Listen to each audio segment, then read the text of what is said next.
We are sitting down with new Falcons general manager Ian Cunningham, Will McFadden, Tori McElhaney here.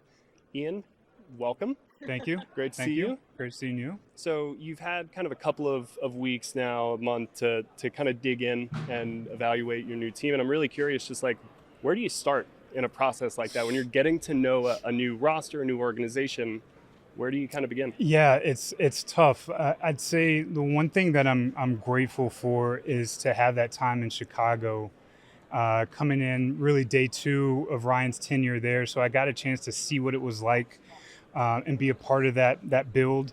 And so being able to come here, it allowed me to know like what's important now, right? Obviously, there's things that I and we want to get to down the road, but really wanted to hit on one, getting to know as many people as possible. Obviously, the direct reports, um, but also getting things up and running with our scouting staff, right? Had to get into free agent meetings really quick, so we had to do an accelerated version of free agent meetings. Really impressed with our pro staff, and they took the bull by the horn and really has helped me while I had to then transition into draft meetings, right? And making sure our IT crew and our analytics crew were kind of up to speed with some of the things that I was looking for, that I was hoping that we were going to be able to get.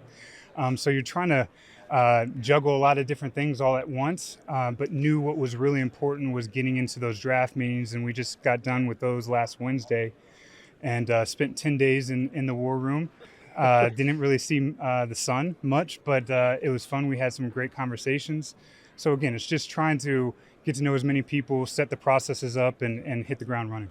And hit the ground running y'all did do, because the news of the day, as you told 99 The Game earlier today, expected to place the franchise tag on Kyle Pitts, expected to release Kirk Cousins at the start of the new league year. I kind of want to ask you about those two decisions and how you came to it. I'll start with Kyle Pitts and the decision to ultimately place that franchise tag, and what that mechanism essentially allows y'all to do as a front office. Yeah, it allows us a little bit more time to evaluate, right? Like I feel like when you get into these roles, right, towards the end of January, free agency comes on you, within 6 weeks, right? So there's not a lot of time, and then you've got to kind of get to know the cap situation, those sorts of things. So we used the mechanism that was in place with the franchise tag to really just to be able to maximize our time, because we didn't want to lose a player like Kyle's caliber to free agency.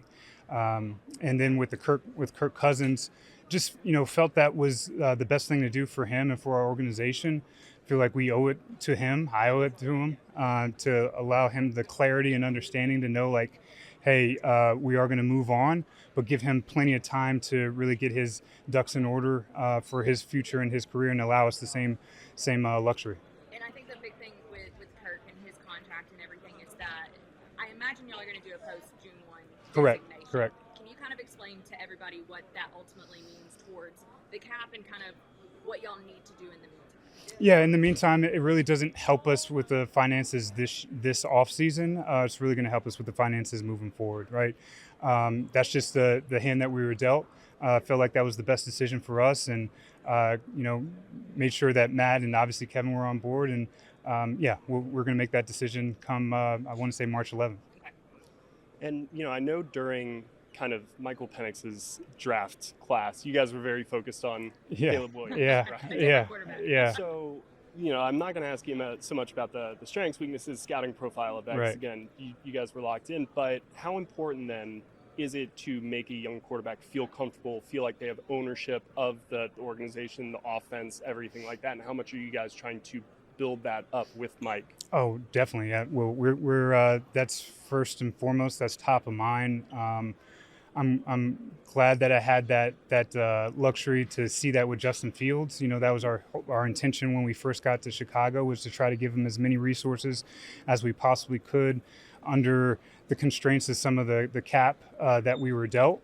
And we tried to make some moves there, and we're going to do the same thing here to try to give him as many weapons as we can, make sure that he has the protection that he needs, and also give him a really good defense so that he doesn't have to be on the field much. I want to ask a little bit just about, we're here at the combine, and the Falcons don't have a first round draft pick, but have 5 draft picks overall. It's not a lot in the grand scheme of things, but something that you said in your introductory press conference is like loving draft picks. Yeah. And I believe even though in your first year with the Bears, y'all didn't have a first round Correct. draft pick. Correct. But ended up having what?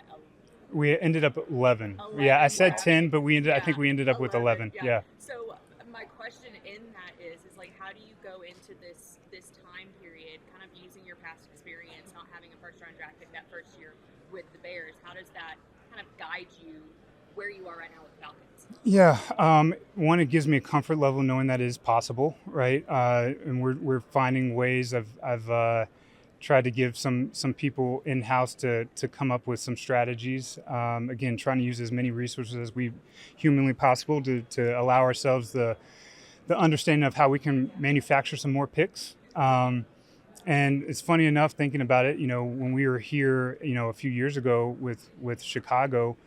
We made the decision to trade Khalil Mack, and that was here, and that allowed us another second round pick there. So again, this is probably when some of those conversations are going to be had. I'm not saying that a deal is going to be done, right? But I think it allows us to get in front of other GMs and other decision makers to kind of broach some of those topics. It seems, as though the Falcons have been kind of like right there up against the ceiling the last few years, trying to get over the hump and get back into the playoffs. Given the lack of that first-round pick at this current time, does that create any more of a sense of urgency for free agency as kind of the vehicle and the avenue to improve the roster more in the short term, or where's your mindset on kind of that whole timetable? Yeah, good question. You have to be disciplined, right? You have to be disciplined as much as you want to, as much as you want to, maybe dive back into free agency a little bit more. Like I said in my introductory press conference, you don't want to mortgage the future either, right? You can't just look at things in a vacuum. You got to have a mindset on the future. And I know that we're going to have more money at our disposal next year. That's important to me, and we'll have more picks at our disposal next year as well. But seeing if I can be a little bit greedy and maybe be able to get more picks this year as well. So again, we'll find ways. If it happens, it happens. But we'll be prepared either way. Something I find really fascinating, you touched on this at the beginning, and I kind of want to circle back to it, is, the way that this all is happening very quickly. You were hired on January 29th. Yeah, I believe. And we are now 3 weeks later, right. 4 weeks later maybe. And I think it's really interesting, too, because you're having to marry the philosophies of what you feel in terms of roster construction, but also what Kevin Stefanski, that offensive staff, but also a defensive group that is being retained. Right. So when you look at the grand scheme of what you're trying to do, how do you marry different philosophies, different visions to kind of make a cohesive, singular vision? Yeah, good question. The with our first day, or actually it was our second day because the coaches were off, it was important for us to get Brick and get Tommy in front of our scouts, really to go through the roster, go through their vision, what they look for in players, what they want in players, how they want to play offensively and defensively. That way, all of our scouts, all of our analytics staff, our pro scouts could hear what the coach's vision was. Fortunately enough, it aligns just in terms of the style of play that, I'd like. That makes it so much easier. But again, I think that was really important just to set the groundwork there. So now when we go into those meetings, into free agency, into draft meetings, we're making sure that we're looking for players that fit what we want to be about and what the coaches are looking for. And then it's constant communication as we go. Like I mentioned, sending Brick or sending Tommy players that pique my interest, or guys that I think they may like, or guys, hey, I just want to confirm, is this a skill set that you mean when you say this linebacker or this corner or this receiver? So again, it's just constant communication and getting to know one another and making sure that it's collaborative. Yeah, to follow up on that, Brick was actually talking in his press conference, and I sat down with him in studio, and we were talking about this idea of multiplicity and how even kind of as he has gone on the last year, he was like, I feel like there are different styles, different body types, different ways to play that can actually be inserted into what we're doing and not feeling as rigid maybe as what I once felt. Is that something that you feel even with him as well? Oh, no question. Yeah. I think that's what makes him one of the best in the league. He makes our job a lot easier because it's just go get me these types of players, right? That play, Brick talks about heart, mind, fist, right? So get him those caliber of players, those players that play with that style. and he's going to figure out a way to get them on the field and utilize their strengths. Yeah, defensively, I mean, what they were able to do was pretty astounding last season. But when you flip back over to the offense, you've got some young, exciting players to work with in Bijan Robinson, Drake London. We mentioned Kyle Pitts. What excites you about kind of the young talent on this roster? Yeah, those names that you just mentioned, but also the chance to add competition to the roster at those positions as well. I think that's our job on the personnel staff is to add competition, but I think competition brings out the best in everybody. And also, if you're competing, then you have a good chance to win a job and hopefully help us win games. So I'm looking forward to adding to the roster. We're looking forward to adding to the roster, and that's one of the reasons why we're here in Indy. A big reason, too, is kind of this becomes a touch point of being able to connect with players. Sometimes for the first time, you're seeing them, you're meeting them, you're interacting with them. What do you look for? And I know it probably varies by, position and what you need from a certain guy. But when you sit down in a room with someone who, maybe even in your past experience, who's someone who, steps out in your mind, and what are the attributes of them that make that so? Yeah, Tori, doing it 17, 18 years, there's so many names, right? Yeah. But I'll just say this, when the scouts do a lot of work on the road, getting background information, then once we get into the room, they present that information to us and try to be as unbiased as humanly possible, just to kind of give the facts. And then you pick up on some of the things that they say. And then when you get a chance to sit down in front of the player, you're going through your, remembering what the scouts said in the room, remembering some of your notes. I look at those in front of me, and you want to see if it translates, if it's yep, that makes sense. Yep, I see what they're saying with the person, how they present, how they articulate their thoughts. Some of the guys, when you see they're pretty quiet, maybe when they're talking about themselves, but then you see them light up when the coach puts on the film or when they start talking ball. You see guys kind of get to the edge of their chair. You read body language, those are the things that I like to just see and try to pick up on.